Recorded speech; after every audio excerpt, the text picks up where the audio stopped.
As Vice-Chancellor after Vice-Chancellor sold out students like you for speaking up, for standing up and saying we do not accept this genocide and we will not be complicit. Shame on them. Shame. And they chose that. Rather than to back you, your empathy, the incredible leadership that your movement has shown, they chose to side with death and destruction.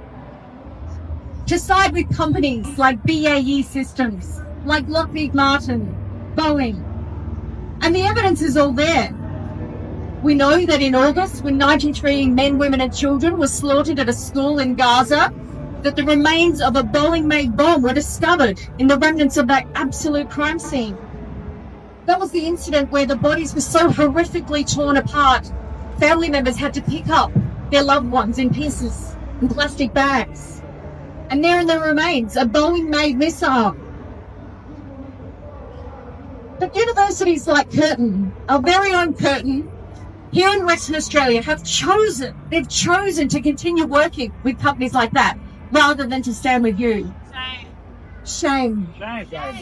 And how dare the Vice-Chancellor of Curtin University threaten and intimidate the brave students carrying out this work simply for stating a just slogan like from the river to the sea, Palestine will be free. Shame. Shame on the Vice-Chancellor.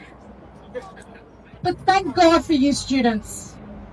How you and your friends have come each week in, week out, in the middle of a cost of living crisis, when you're struggling to pay the rent, struggling to find somewhere to live, struggling to pay for the insane prices at the supermarkets. You are the ones who have stood up and shown the moral leadership in our community. Thank you, students.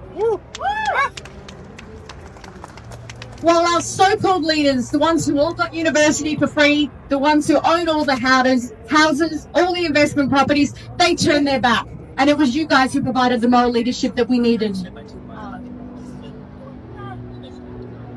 And what we've seen is that the major parties have tried to denigrate and slander your movement. Even the Prime Minister himself, and shame on him, shame on you, Albo. Because the major parties, they can see the change that your generation is capable of. The change you want to see, the fact you will not accept this genocide, and they're scared of that. But us Greens, we stand with you. We have your back. And we understand that unlike these so-called leaders in our parliament at the moment, we understand that your generation is inspired by so much more than your bank account and the car you drive.